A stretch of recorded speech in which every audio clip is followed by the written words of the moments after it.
Once again, I welcome you to the 26th meeting of the study circle.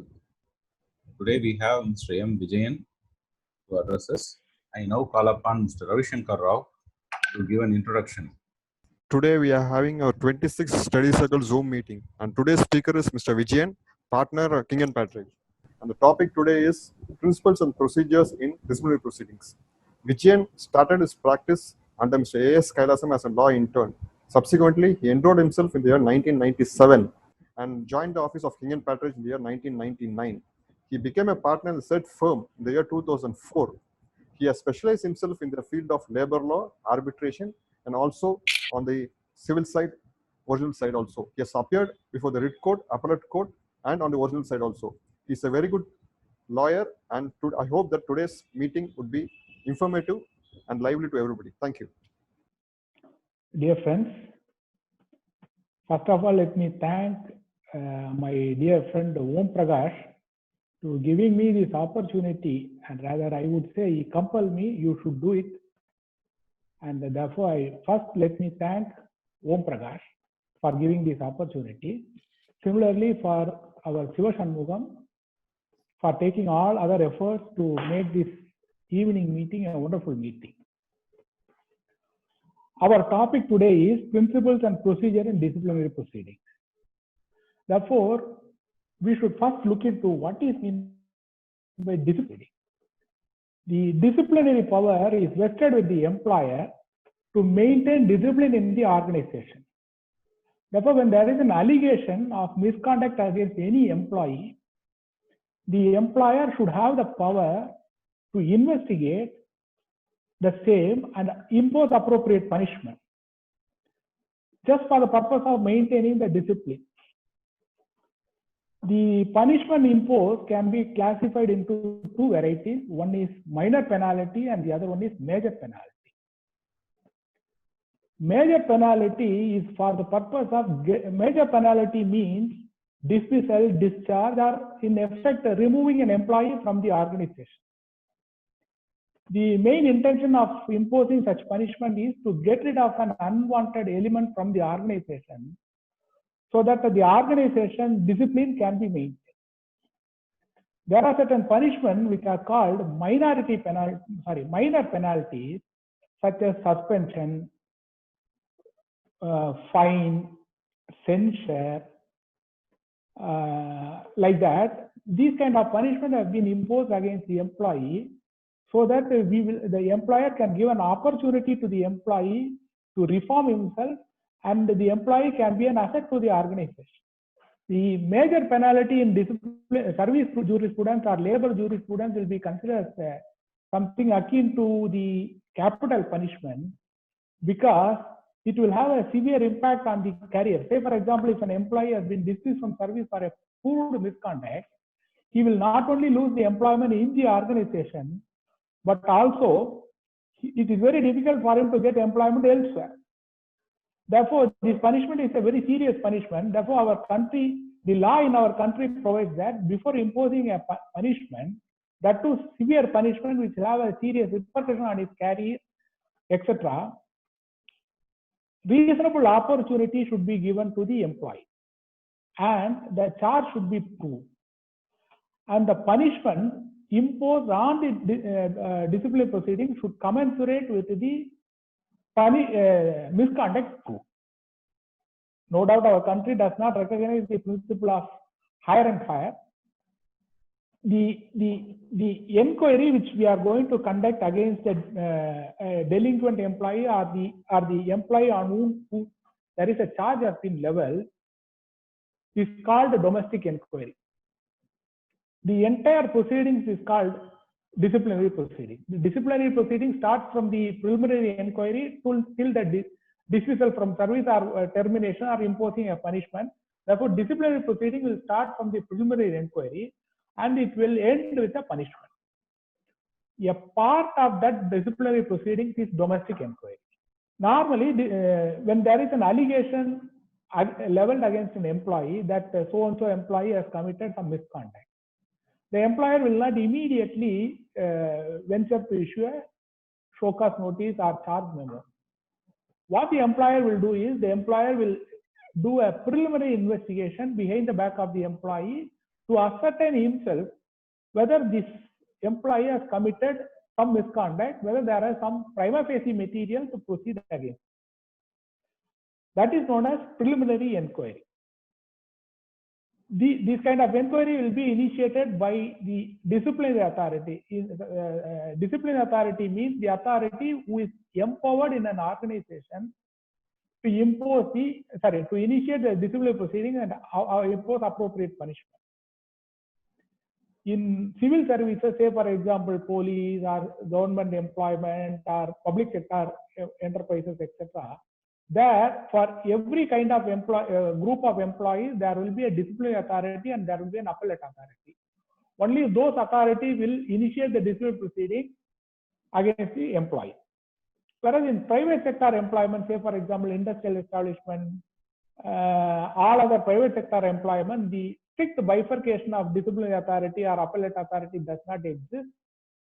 Any officer in a superior level officer who is empowered by the management can impose the disciplinary proceeding.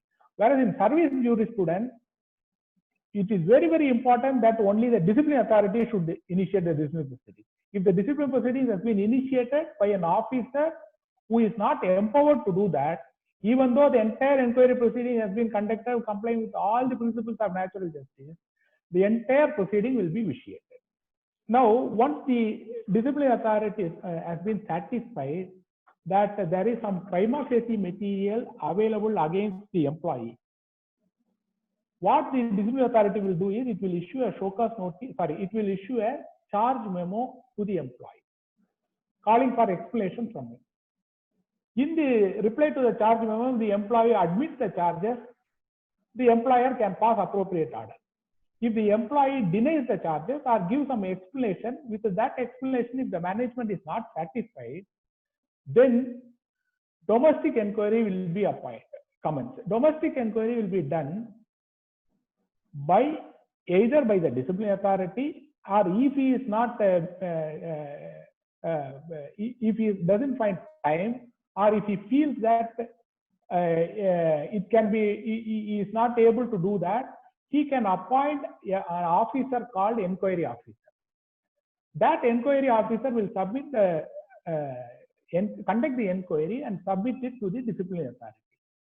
Thereafter, the disciplinary authority will issue a second show cause notice enclosing the findings of the inquiry officer and also the proposed punishment, call for his explanation. After receiving the explanation, appropriate punishment will be imposed. This is the broad or bird's eye view of the entire disciplinary proceeding. On issuance of the final order by the disciplinary authority, the disciplinary proceedings before the disciplinary authority will come to an end. If there is an appellate authority provided within the organization, the employee can file an appeal before the appellate authority, and the appellate authority will consider the whole record, reappreciate the whole evidence, and he can impose appropriate punishment, modify the punishment, confirm it, or acquit the employee of all the misconduct, etc. This is the broad view of a disciplinary proceeding. I am using that word employee here, not restricting it to workman category alone. Workman let me first classify the group of employees into two broad categories. One group is civil servants. That law is called service jurisprudence. The other broad category is private employment. Private employment we have to bifurcate into broadly classified into three groups. One is workman. Workman as defined under Section 2S of the Industrial Disputes Act, non-workman, and managerial cadre. Insofar as the civil servants are concerned, their service conditions are governed by Articles 309 and 311 of the Constitution of India. 311 of the Constitution of India provides that before imposing the punishment of dismissal, removal, or reduction in rank, there must be an inquiry conducted, evidence should be adduced, and punishment should be imposed only on the basis of the evidence adduced before the disciplinary authority. Please remember, this inquiry needs to be conducted under Article 311 of the Constitution of India only when the punishment of dismissal, discharge, removal, or reduction in rank has been imposed. These are the penalties which are called major penalties. When the minor penalty is being imposed, for a civil servant, there is no necessity to conduct any oral inquiry. For imposing minor penalty against a civil servant, a show cause notice will be issued, his reply will be considered, and thereafter a punishment will be imposed if the misconduct has been proved in the opinion of the disciplinary authority. Therefore, insofar as the service jurisprudence is concerned, inquiry will be conducted only for major penalty. And this right has been protected under the Constitution itself. Therefore, for civil servants, it is a constitutional right. Whereas in private sector employment, there is no such constitutional protection. But if you look into Industrial Disputes Act or Tamil Nadu Shops and Establishments Act or any other enactment, none of these enactments provides the method of conducting the domestic inquiry. Therefore, insofar as the private sector is concerned, the conducting the domestic inquiry, imposing punishment, all these things arose out of various decisions of the courts. Courts have been consistently held that before imposing any punishment against an employee in a private sector, opportunity of hearing should be given. The opportunity of hearing is called domestic inquiry. I have classified into the principles of natural justice, or rather the fundamental principles of natural justice in conducting a domestic inquiry. These are all broadly classified into 5 categories. 1, the employee has been informed clearly of the charges leveled against him. 2, witnesses are examined ordinarily in the presence of the employee. Remember, ordinarily in the presence of the employee, there is no mandate that the witnesses should be examined in his presence. If the employee is not present in the domestic inquiry, evidence can be taken behind his back. But the only thing is that thereafter the statement recorded from the witness should be given to him, and he should be given an opportunity to cross-examine that witness. Therefore, it is not necessary to examine the witness in the presence of the employee. It can be done, or it can be done behind his back also. But only thing is that the statement recorded should be given to him, and he should be given an opportunity to cross-examine. 3, the employee is given a fair opportunity to cross-examine the witness.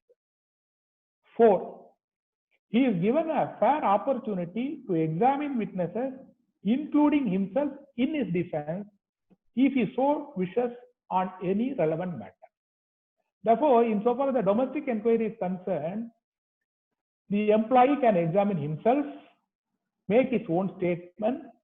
Thereafter, he can examine any other witness in his defense. 5, the inquiry officer records his findings with reason for the same in his report. These are the cardinal principles in conducting the domestic inquiry. As I told you earlier, the civil servants, insofar as civil servants are concerned, their service condition as well as they have a right against punishment, which is a constitutional right. Those are all codified by various rules framed in exercise of the power under Article 309 of the Constitution of India. Say, for example, in Tamil Nadu, civil servants are governed by the Tamil Nadu Civil Servants Discipline and Appeal Rules, which are framed in exercise of the power under Article 309. Similarly, for police department, they have police subordinate services. discipline and appeal rules. All these appeal rules will provide the disciplinary authority, the authority which can initiate the disciplinary proceeding, the procedure of conducting the disciplinary proceeding, and the punishment to be imposed, misconduct, as well as the appellate authority. All these things will be codified in the discipline and appeal rules. This is insofar as the employees, civil servants. Insofar as the employee who are working in private sector, we have to broadly classify them into two varieties. One is workman category, the other one is non-workman category. Workman category means workmen who are defined as such under section 2(s) of the Industrial Disputes Act. Those who are not coming under the purview of 2(s) will be considered as non-workman category. Non-workman category can be further bifurcated into two categories. One is supervisory, the other one is managerial category. Insofar as the worker under the workman is concerned, they are governed by the Industrial Disputes Act. Similarly, if they are working in shops or commercial establishment as per the Tamil Nadu Shops and Establishments Act, they are also governed under that enactment also. It is very interesting to note, unlike the constitution or the rules, there is no law which prescribes that inquiry should be conducted. I told you earlier. However, insofar as the workmen are alone are concerned, workmen are defined under section 2(s). Those who are working as industrial establishment, the Industrial Employment Standing Orders Act 1946 will be applicable. The Industrial Establishment Employment Standing Order will be applicable only to industrial establishment which are defined under the said Act. I am not going into the details of what is an industrial establishment, etc. The Industrial Establishment Employment Standing Order provides that Industrial Employment Standing Order also provides model standing order. Model standing order will have the misconduct, the punishment to be imposed, and the procedure to be followed. Strictly it says, and the power of suspension, etc. But each company or each industrial establishment, after it is established, they have to frame a rule in terms of the Model Standing Order and the Standing Orders Act, as well as the rules framed thereunder. And thereafter, that rules will be produced before the authority under the said Act, and the authority will certify those standing orders. That is the reason it is called certified standing order.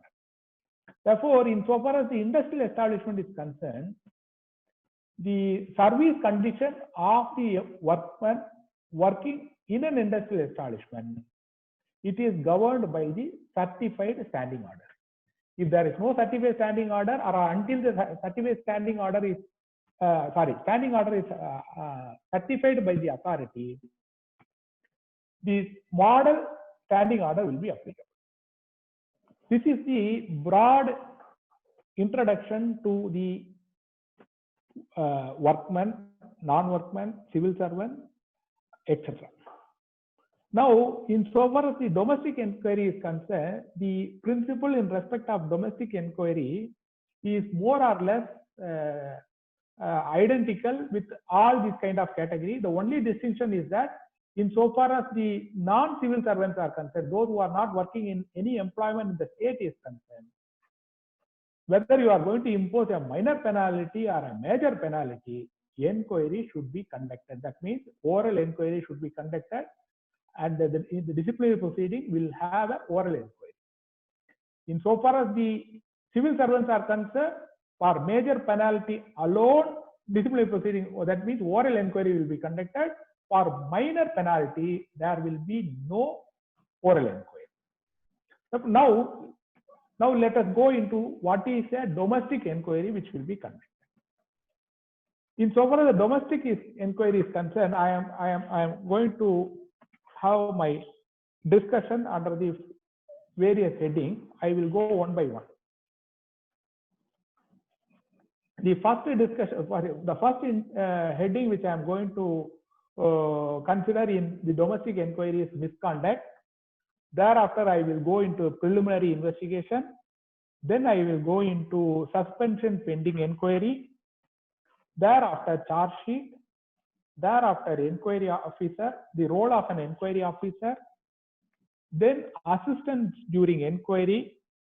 Then admission of guilt or denial of guilt. Examination of witnesses. Providing copies of material. Nature of evidence to be adduced.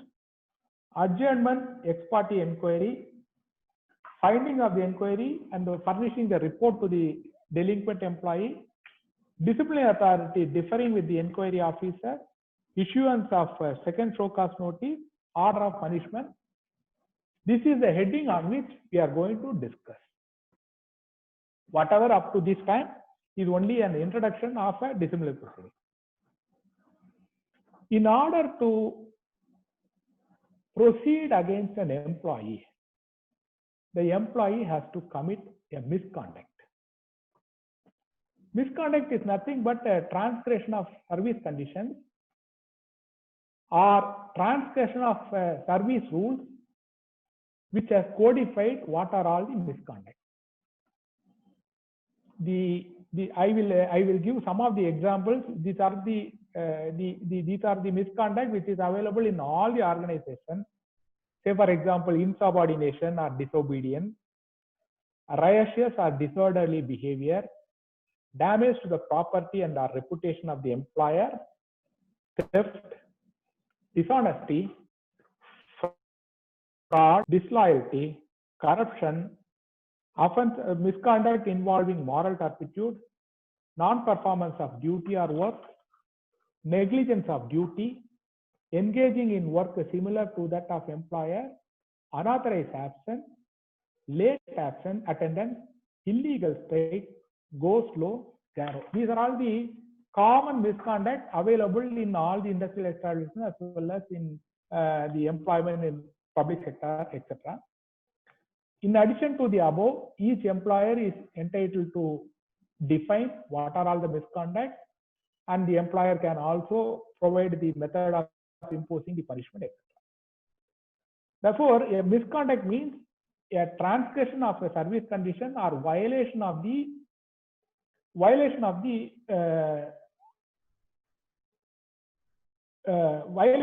rules provided by the employer. Once it is brought to the notice of the employer that the employee has committed certain misconduct, as I told earlier, a preliminary investigation will be conducted.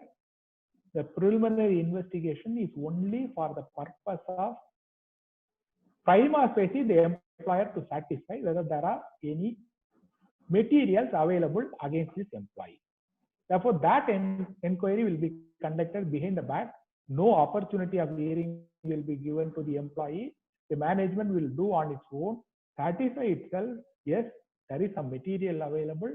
Once it collected some material, that will be the triggering point of commencing the disciplinary proceeding by issuing a charge memo.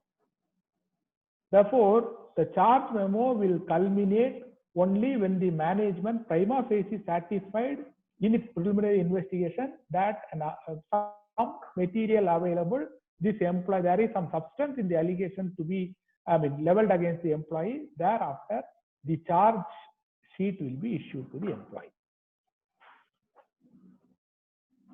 The charge sheet should be specific and it should mention what are all the misconduct committed by them. The imputation should be very clear, unambiguous. Look, these are all the misconduct you have committed, and charge sheet need not contain the evidence, but charge sheet should contain the imputation on which the misconduct has been leveled against the employee. Once the charge sheet has been issued, the employee will be asked to reply to the charge sheet. In the charge sheet, in response to that show cause notice, say for example, the employee says, yes, I have committed all the misconduct. therefore, please forgive me or something like that. And if the employer is satisfied with that explanation, the employer can impose appropriate punishment or drop the proceeding by considering the reply to the charge sheet. If the employee does not admit the charges, rather defend those action against him, allegation against him, thereafter oral inquiry will be conducted. Say for example, if the employee says, suppose 3 charges have been framed against the employee has admitted 1 charge. In respect of the 2 charges, he is denying. In respect of the admitted charges, there is no necessity to conduct the inquiry. In respect of the denied charges alone, inquiry will be conducted. The inquiry officer who initiated the disciplinary authority who has initiated the charge memo by issuing the show cause notice can himself conduct the inquiry, or he can appoint an inquiry officer. Before that, if the employer feels that the charges leveled against the employee is very serious and pending disposal of the inquiry proceeding, it is not desirable to retain him in service, or for the reason, say for example, if he is retained in service not placed under suspension, he may interfere with the evidence, or he may do something, or it is not desirable to retain him pending disciplinary proceeding, the employee will be placed under suspension. Placing an employee under suspension is not mandatory. It is a discretion of the employer. That discretion has to be exercised considering all the facts, and it is not at the whims and fancies of the employer. A question arose way back in 1950s in an IAS officer case. What happened was proceedings have been initiated. He was placed under suspension. That was challenged before the Supreme Court, holding there is no power for you to suspend me under the service rules or anywhere. There is no power to suspend me. Therefore, you cannot suspend me. Similarly, in Hotel Imperial case, what happened was the employee was placed under suspension, and the employee said, there is no power to place me under suspension. How will you do that? Then the matter went to Supreme Court. I will give you the citation. Hotel Imperial case is 1959, 2 LLJ 544. The other case is 1968, 2 LLJ 700. After this meeting, I will provide those citations, etc. Supreme Court said, suspending an employee is an inherent power of the employer. Therefore, when there is no rules or regulation, or the service condition does not provide placing an employee under suspension, notwithstanding that the employer is entitled to place an employee under suspension. Now the employee is placed under suspension. Suspension doesn't mean there is a cessation of employer-employee relationship between the employer as well as the employee. It is only a temporary suspension. He is asked, please do not report for duty to my office pending the disciplinary proceeding. Now a question arose, what payment should be given during the suspension period? If the service condition is silent, or terms of appointment is silent, or your service rules are silent with regard to the payment to be made, because during the pendency of suspension, the employee is not entitled to employ elsewhere, go and work elsewhere. Therefore, if the service rules is silent, the employer has to pay 100% wages as subsistence allowance or salary or whatever name you give. If the rules are provided, you have to pay an allowance which is called subsistence allowance. That subsistence allowance will be normally 50% of the wages for a certain period. Thereafter, it will be increased to 75% for a certain period. Thereafter, it will be increased up to 100% if the inquiry is prolonging for a certain period of time. In one case, what happened was, I don't remember exactly the case law, the state of Maharashtra has framed a rule saying that 1 rupee will be paid as subsistence allowance. That was challenged before the Supreme Court. Supreme Court said, no, The purpose of suspension allowance is to sustain the employee during the suspension period. Therefore, the amount should be reasonable. As a matter of fact, in Jagadamba Prasad Shukla versus State of UP, 2007 SEC 90, Supreme Court has held that suspension allowance is not a bounty, but a matter of right to the employee. Therefore, the suspension is this. If you have power to place an employee under suspension, you place him under suspension. Whatever your rules provide, you pay the amount as suspension allowance. If the rules are silent, pay 100% wages. Insofar as Tamil Nadu is concerned, there is a special enactment called Tamil Nadu Payment of Suspension Allowance Act, which is applicable to the industrial workers. That act provides that for the first few days you have to pay 50%, thereafter 75%, thereafter 100%. Those who are not governed or having separate rules, they will be paid suspension allowance in accordance with that rule. After the domestic inquiry is completed, the employer has to regularize the suspension period, depending upon the outcome of the disciplinary proceeding. Ultimately, if the employee has been acquitted of all the charges, is discharged of all the charges has not been proved, or the charges are proved are lesser kind of charges, then the period of suspension should be regularized by the employer, and the rules should be provided for regularizing that period also. Now this is up to the suspension. Now the next point is conducting the oral inquiry. As I said earlier, the disciplinary authority can himself do that, or he can appoint an inquiry officer. The inquiry officer will be an officer of the company, or he can be an external inquiry officer. In most of the cases, the industrial workers cases are concerned, the practice which is prevailing is that they will appoint some former judges of the district judge, or some subject, some kind of former judges, or there are advocates available who are specializing in conducting the domestic inquiry, and they will be appointed as inquiry officer. Therefore, the law did not prevent appointment of an external inquiry officer. External inquiry officer can be a lawyer, a former judge, or even an employee of the same company who is subordinate to the disciplinary authority, or he can be a person who is retired from somewhere else, etc. The only qualification to be an inquiry officer is that he should be an unbiased person. One, he should not have any bias in respect of the charges leveled against the employee alone. There are case laws which says that the advocate engaged by the company can be appointed as inquiry officer. That is not a bias. The inquiry officer should not be a witness to the charges leveled against the employee, and he should not have any personal bias with regard to the charges leveled against the employee.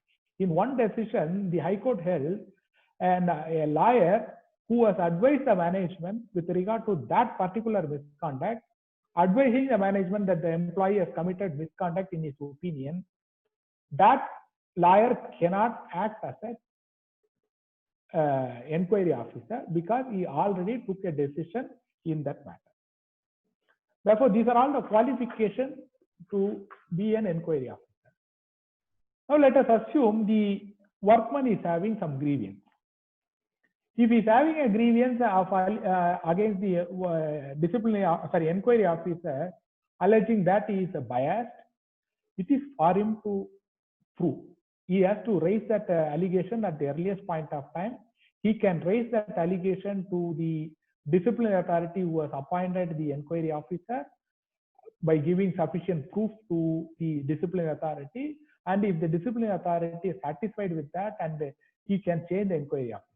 Suppose if he is rejecting that, the employee will participate in the domestic inquiry, and ultimately if punishment has been imposed, when that is challenged, he is entitled to raise all these bias issues before the labor court or high court or wherever he is challenged. But the allegation of bias should be leveled at the earliest opportunity as soon as he came to know about the conditions of bias against the inquiry officer. Now, once an inquiry officer has been appointed, the inquiry officer will continue with the inquiry proceeding, oral inquiry. He will issue a notice of the first inquiry, first date. Reasonable date, reasonable time should be given to the employee to participate in the domestic inquiry. Before the inquiry officer, the employee is entitled to have an assistance. That assistance is called defense assistance. The defense assistance normally will be the co-worker of the employee. Now, the service rules, the standing order, in most of the standing orders will provide bringing a co-worker alone as your defense assistant. In some of the rules, you can bring advocate also, unless the rules provide permit or the management permit. No advocate or external person can be brought into the domestic inquiry to be the defense assistant to assist him during the inquiry proceeding. This is only with one exception. If the presenting officer, before the inquiry officer, management will be represented by an officer called presenting officer. If that presenting officer is a legally trained person, not a lawyer, legally trained person, say for example, he was an earlier advocate and after that he now joined the employer as a law officer, something like that. Such kind of persons are called legally trained person. Law using the word legally trained person. If the workman is pitted against a legally trained person, it is a fundamental, it is a right of the employee to bring an advocate as his defense assistant to participate in the inquiry.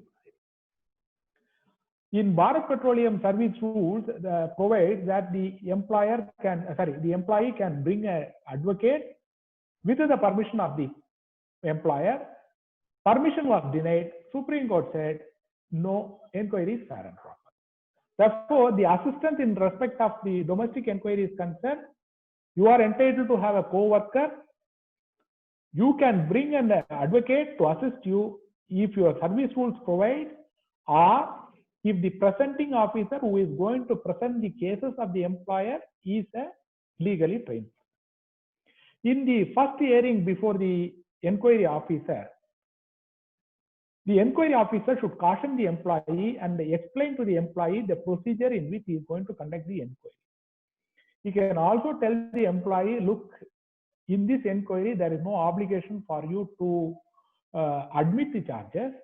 If you admit the charges, there is no obligation. If you admit the charges, on the basis of the admission, the inquiry will be completed, concluded, no opportunity will be given to you. If you want to admit, you can admit which are all the charges you are going to admit. You tell me which are all the charges you are going to deny. And the admission of the guilt should be unequivocal. Say, for example, 4 or 5 charges are there. If we admit all the charges, the inquiry officer will close the inquiry by recording the admission, getting a signature, and submit his report. If he denies certain charges, for the remaining charges alone, inquiry will be conducted.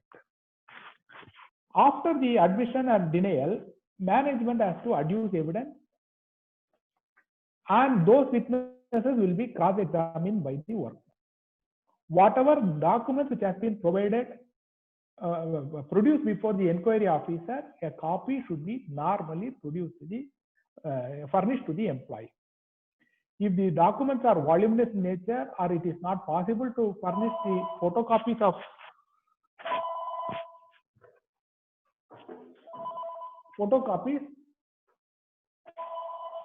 he should be given an opportunity to peruse the documents.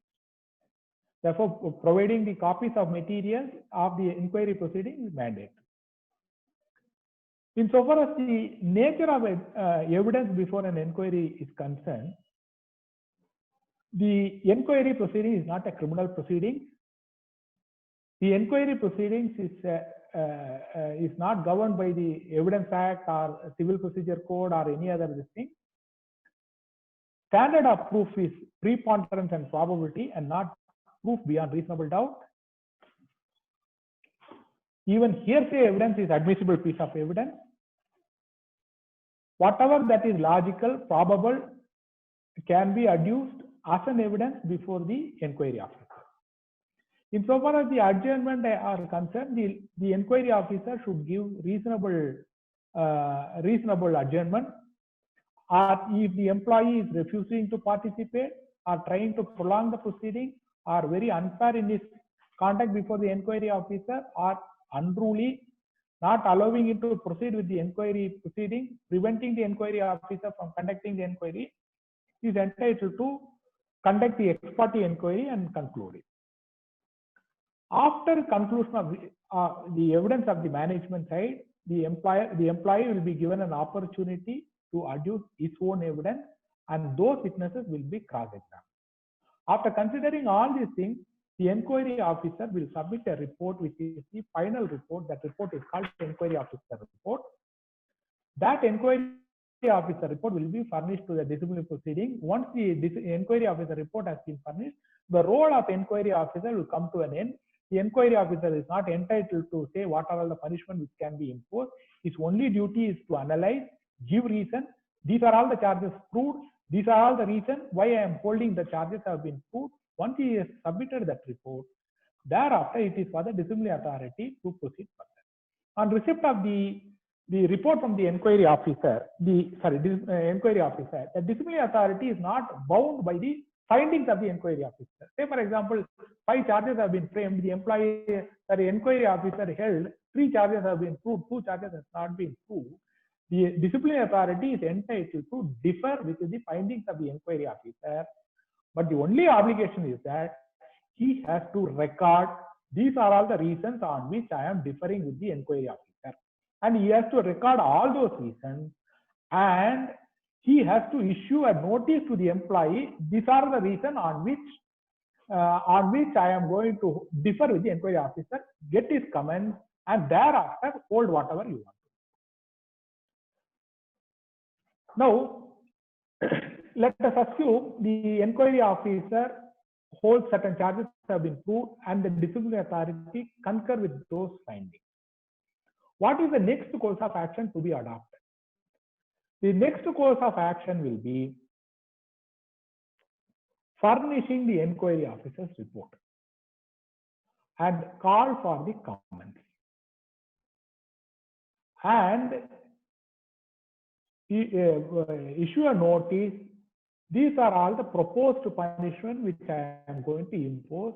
Give me your explanation for that also. It can be by way of a 2-step proceeding. First, the disciplinary authority can issue a notice to the employee with regard to the inquiry officer report alone. Give me your remarks. After considering the remarks, he can issue a second show cause notice with regard to the proposed punishment. And thereafter, punishment will be imposed. This is the normal procedure. What happened was, until the 42nd Amendment of the Constitution of India, the civil servants are entitled to receive a notice with regard to the proposed punishment. Normally, the proposed punishment show cause notice will be issued along with the inquiry officer report. What happened was, after the 42nd Amendment, that right, that means the right of issuing a show cause notice with regard to the proposed punishment was taken away. Then a question arose before the Supreme Court: should the employee be given the inquiry officer report before imposing a punishment? In Mohammad Ramzan Khan case, 1991, 1 SCC 588, Supreme Court said, if you do not give the inquiry officer report, obtain his remarks from him, the entire inquiry proceeding will be vitiated because of violation of principles of natural justice. No doubt you need not issue any second show cause notice with regard to the proposed punishment, but since you have violated the condition of issuing furnishing the copy of the inquiry officer report, that has been violated. Therefore, the inquiry will be vitiated. That is what the dictum of the Supreme Court in Mohammad Ramzan Khan, which was doubted by the subsequent benches. Ultimately, it came up before a constitutional bench in ECIL versus Karunakar, 1993, 4 SCC 727, where the Supreme Court said, if inquiry officer report has not been furnished to the employee, and the employee challenges the inquiry proceeding on that ground, court should ask the employer to furnish copy of the inquiry officer report and give an opportunity to the employee to prove what is the prejudice that has been caused to him by not furnishing the inquiry officer report. If the employee is capable of proving the prejudice which has been caused to him because of not providing him the inquiry officer report, then the inquiry will be set aside from that stage and the matter will be remanded. The employee will be asked to report for work, or the employer can place him under suspension, and the employer should proceed, furnish the inquiry officer report and get his explanation, thereafter pass an order. This is only for the purpose of getting rid of the prejudice that has been caused to him. After that, if the employer holds that the charges have been proved and the punishment has been confirmed, that has to be challenged separately. If the employer comes to accept the contentions of the employee, then he can be reinstated. The back wages, etc., will be ultimately depending upon the final order to be passed in the inquiry. Next thing is that now we have come to the end of the inquiry proceeding, disciplinary proceeding. Now, order of punishment will be imposed by the disciplinary authority. As I said earlier, it can be classified into two categories. One is broad minor penalty. Minor penalty means warning, fine, withholding of increment with or without cumulative effect, suspension as a punishment, demotion, etc. Or the employer can impose the punishment of discharge, termination, dismissal from service, depending upon the proof of charges. If the service rules provide for an appellate authority, you are entitled to file an appeal before the appellate authority, and thereafter the appellate authority will reconsider the whole thing, pass appropriate orders. That is how the entire disciplinary proceeding will come to an end. Therefore, the disciplinary proceeding will commence from the stages of preliminary inquiry to the punishment. The inquiry officer will be appointed in the midterm only for the purpose of conducting inquiry, and he has to conduct the inquiry and submit his report in accordance with the principles of natural justice. Now, another important aspect is, as I said, the inquiry should be conducted in accordance with the principles of natural justice. What will happen if there is a violation of principles of natural justice? Earlier, the view of the Supreme Court was violation is ipso facto will vitiate the entire disciplinary proceeding. There is no necessity to separately prove the prejudice that has been caused.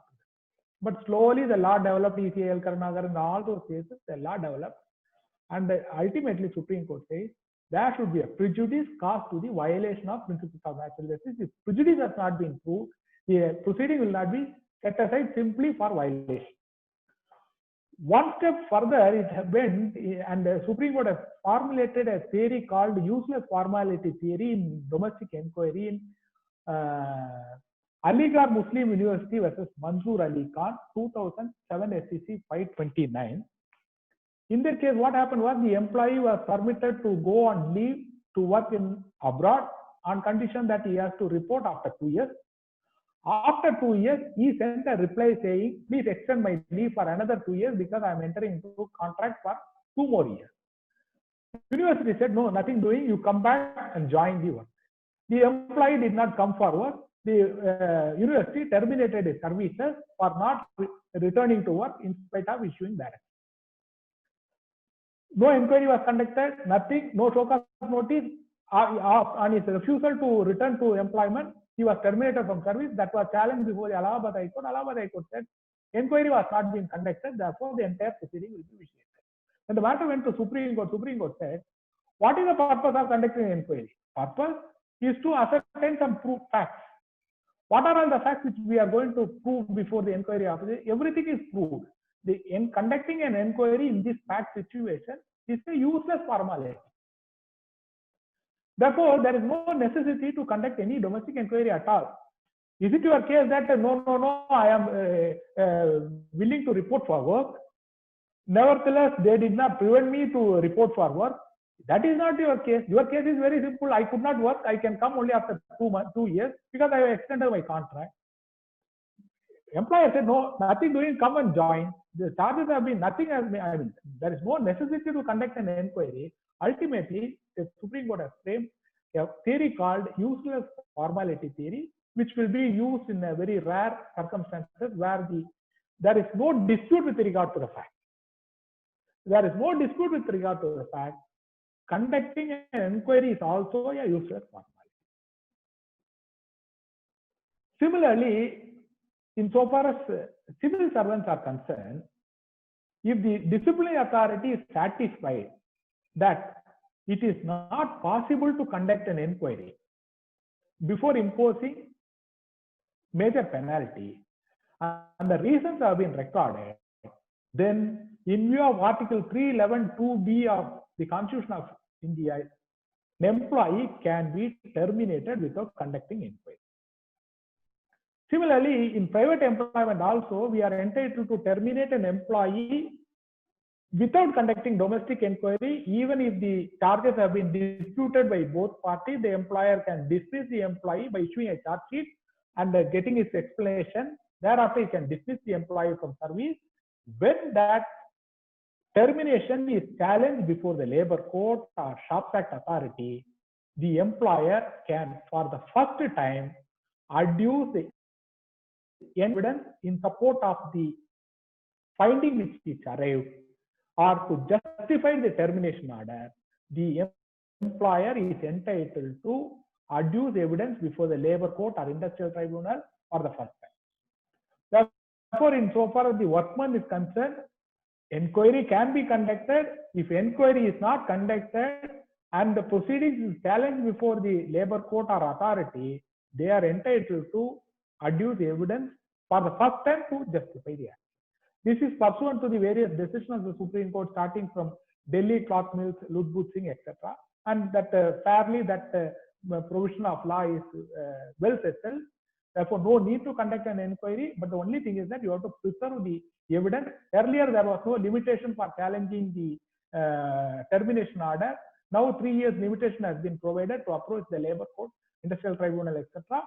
Therefore, the employer should be capable, if it is capable of preserving all the evidence and it can justify the action before the labor court, it can do so without conducting domestic inquiry. So far as the shops and establishment is concerned, whoever working in shops and commercial establishment and come under the purview of person employed, and if their employment has been terminated, they are entitled to file an appeal before the appellate authority, which will be a Deputy Commissioner of Labor in the Labor Department. And that authority can reappreciate the whole thing and he can pass appropriate orders. Till the United Planters Association of Sangameshwaran case 1997 4 SEC 747 was decided by the Supreme Court, the Shops Act authority has no power to entertain evidence for the first time.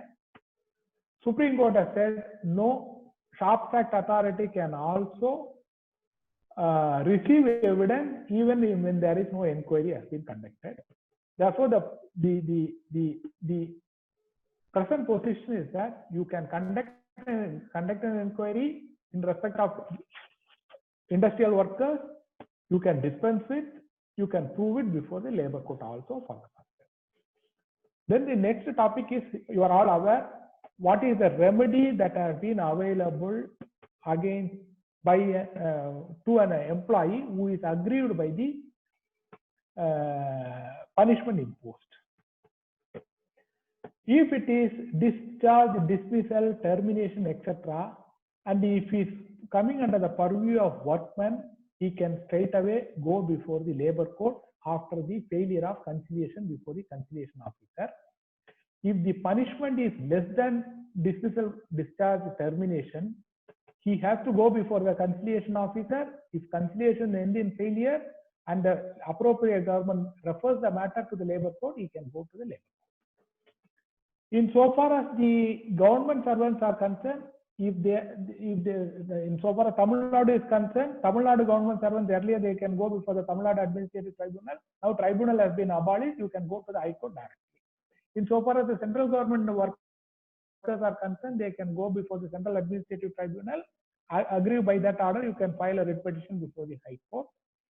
Insofar as the employees who are not coming under the purview of workmen, that means non-workmen, supervisory, managerial cadre, etc. Their employee, they can challenge the termination or punishment, whatever that has been imposed, only before a civil court. Civil court cannot reappreciate the evidence and come to a different conclusion. Civil court, if it comes to the conclusion this termination is bad in law, civil court can only order compensation.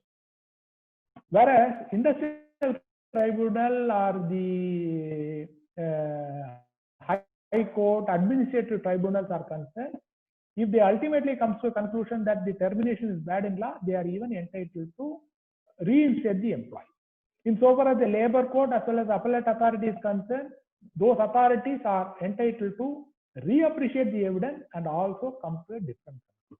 In nutshell, workmen and person employed under the Shops and Establishments Act, they are having one appellate authority, that is the labor court or the Shops Act. Insofar as the civil servants are concerned, the appellate authority will be provided internally. They have to go before the appellate authority. They have an appeal within the organization. They can challenge that before the High Court or tribunal, where the court will only have a judicial review. The court will not sit as a court of appeal. Insofar as civil servants are, non-workmen are concerned, they are entitled to go before the civil court. Civil court are not entitled to reappreciate the evidence, and they cannot order reinstatement. They can order only compensation. With this, I think I have concluded my talk on this principles and procedures in disciplinary proceeding. Thank you, Siva.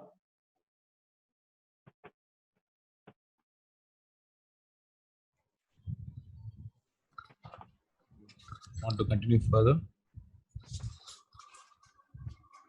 That's all. I have completed my. I think I have completed. I have taken 1 hour.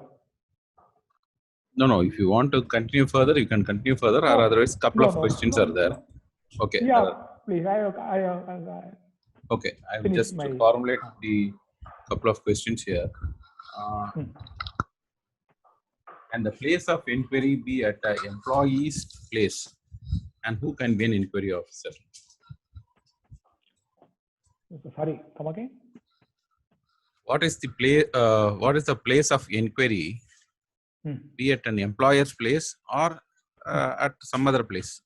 And who can act as an inquiry officer? As I said earlier, the appointment of inquiry officer is the discretion of the management. Disciplinary authority has no obligation to appoint an inquiry officer. He himself can conduct the inquiry. If he is appointing an inquiry officer, that inquiry officer can be an employee of the company itself, or a subordinate officer of the disciplinary authority, or he can be an external person. He can be a lawyer, non-lawyer, or a judge, or a former judge, etc. The only qualification to be an inquiry officer is that he should not have any bias with regard to the cause which he is going to adjudicate. Insofar as the venue is concerned, normally the venue will be the employer place, or the employer can find out a place elsewhere also. If it is elsewhere, normally the employer has to pay the traveling allowance to reach that place. If it is within the organization, no separate allowance will be paid to the employee. One Mr. Gajawada Venu has asked a question. Pending inquiry, if the promotion is denied to a charged employee, whether he is entitled for a back wages of promotion post in case the charges are not proved subsequently and all further proceedings are dropped. whether he is placed, whether he shall be placed in promotional post immediately with retrospective effect. If the delay is caused in this regard, what is the remedy available to him? Normally, pending disciplinary proceeding, if promotion has to be considered, it will be, in civil servants are concerned, it will be considered and it will be kept in a sealed cover pending completion of the domestic inquiry. If ultimately the employee has been exonerated of all the charges, then the cover will be open and whatever that promotion order which has been provided, that will be given to him. The employee will also be paid all the payment, and the suspension period will be regularized. Full salary minus the substance will be paid to him. Okay. The next question is there any classification or category of employees under the Tamil Nadu Shops and Establishment Act? What is the scope of civil court in relation to the employer and employee relationships? It's actually two parts. You can go one by one. What is the classification or categories of employee under the Tamil Nadu Shops and Establishment Act? This is one question. Oh, first I will finish this. The Tamil Nadu Shops and Establishment Act does not use the word workman. It is using the word person employed. Person employed has been defined. If you read the definition of Tamil Nadu Shops and Establishment Act, it will give an impression those who are coming under the purview of workman category alone. That means supervisory and managerial category has been excluded. If you read the definition of the Act, where the Act gives exemption power to the state of Tamil Nadu. Using that exemption power, way back in 1954, an exemption notification has been issued covering supervisory and managerial categories also. Therefore, in so far, that was challenged before the High Court in the Air France case, and the Madras High Court has upheld that decision, exemption notification. In so far as Tamil Nadu is concerned, anybody, the only thing is that he should work in a shop or commercial establishment as defined under the Act. If he is working in a shop or commercial establishment as defined under the Act, anybody, whether he is a workman or a non-workman, managerial, supervisory category, he will come under the purview of person employed, and if he has worked for 6 months, and if his services have been terminated for an unjust reason, he is entitled to go and file an appeal before the appellate authority, will be the Deputy Commissioner of Labor. And that Deputy Commissioner will reappreciate the whole thing, and he can modify the punishment, he can confirm the punishment, or he can exonerate the employee of all the charges, and the employer is bound by the decision. If it is challenged before the High Court, earlier there was no provision akin to 17B, now 41B proceedings have been initiated. If the appellate authority held that termination is bad in law, when it is challenged before the High Court and Supreme Court, the employer is bound to pay last and wages. 17B. Okay. Then what is the scope of civil court in relation to the employer-employee relationship and the dispute arising out of them, between them?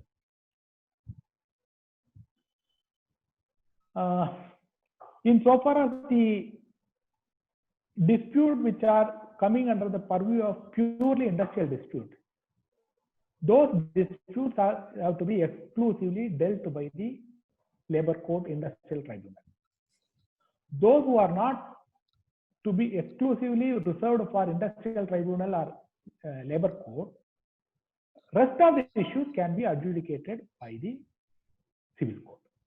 This is what I can say broadly with regard, because it is very, we have to go too much into this area.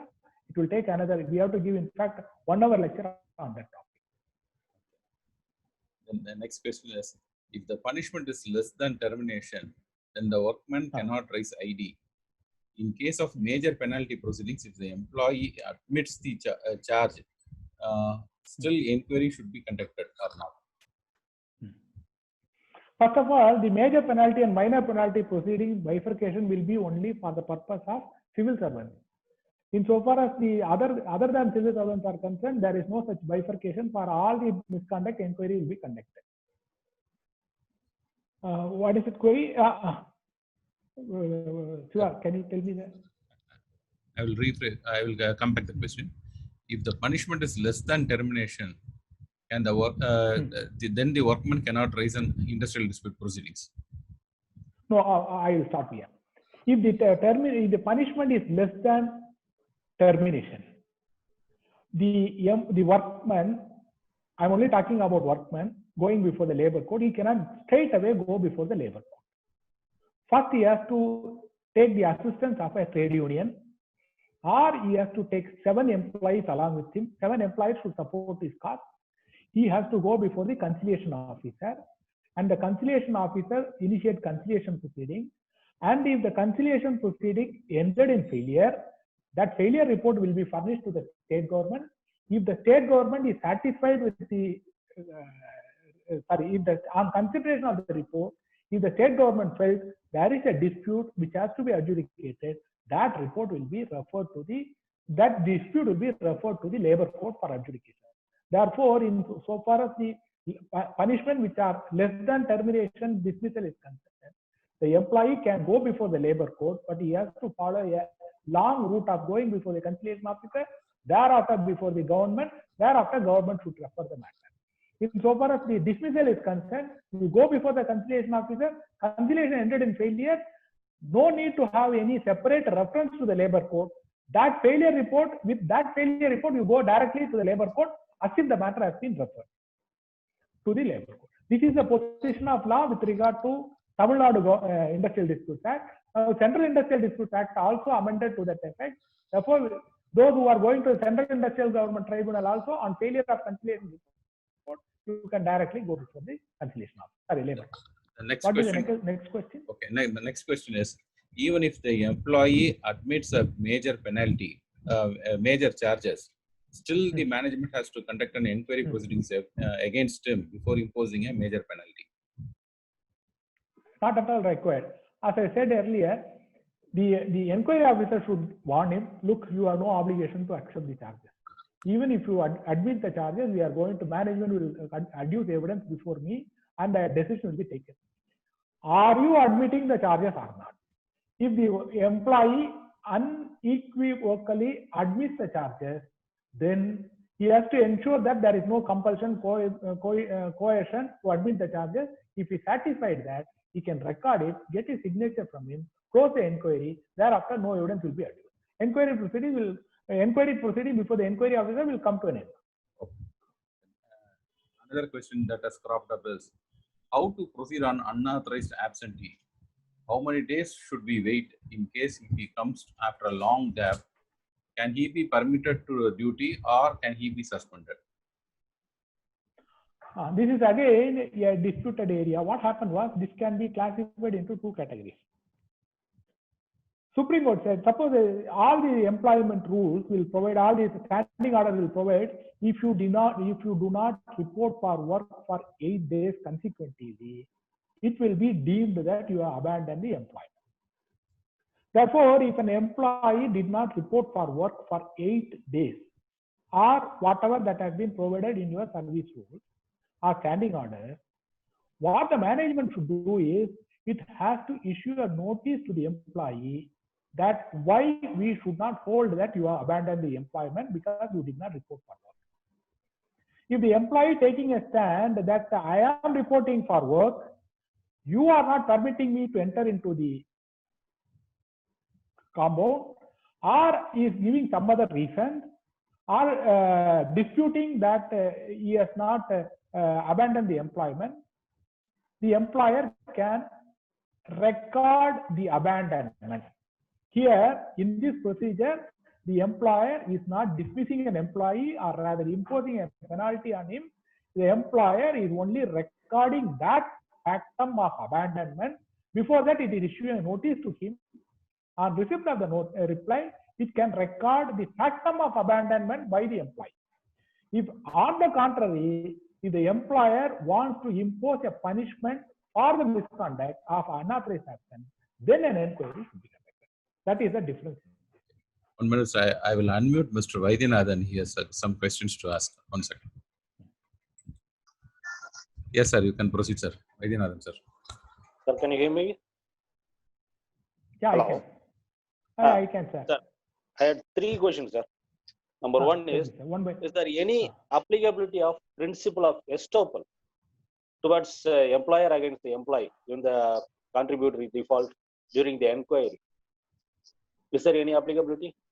of estoppel? Tell me some fact situation.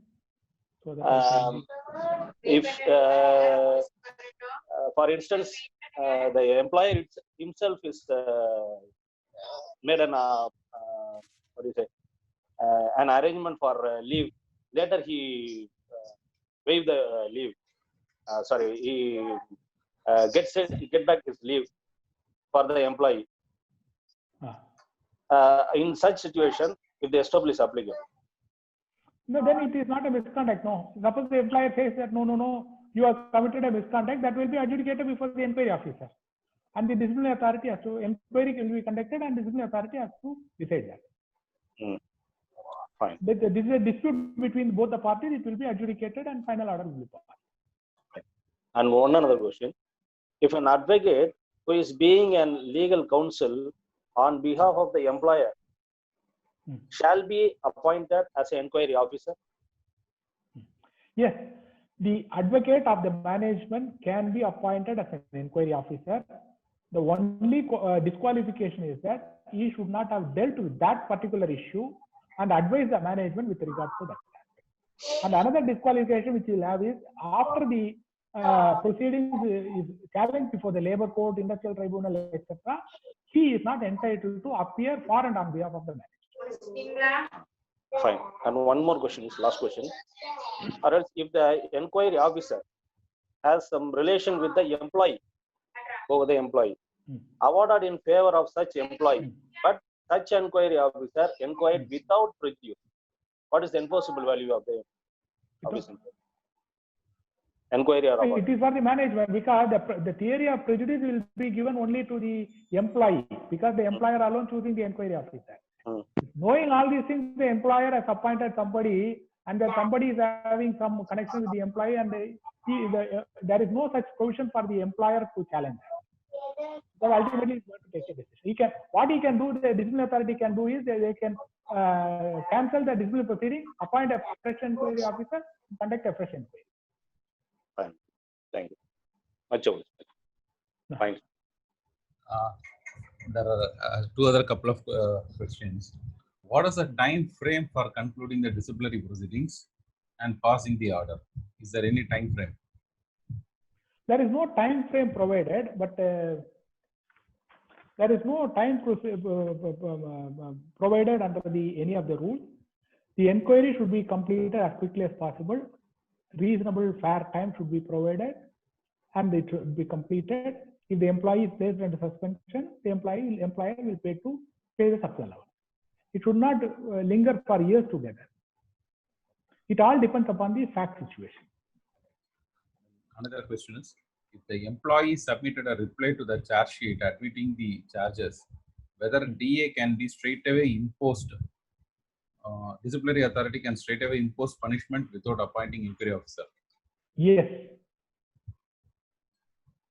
That is the purpose of issuing the charge sheet, asking his explanation. If he admits all the charges, admission is unequivocal, no further proceeding.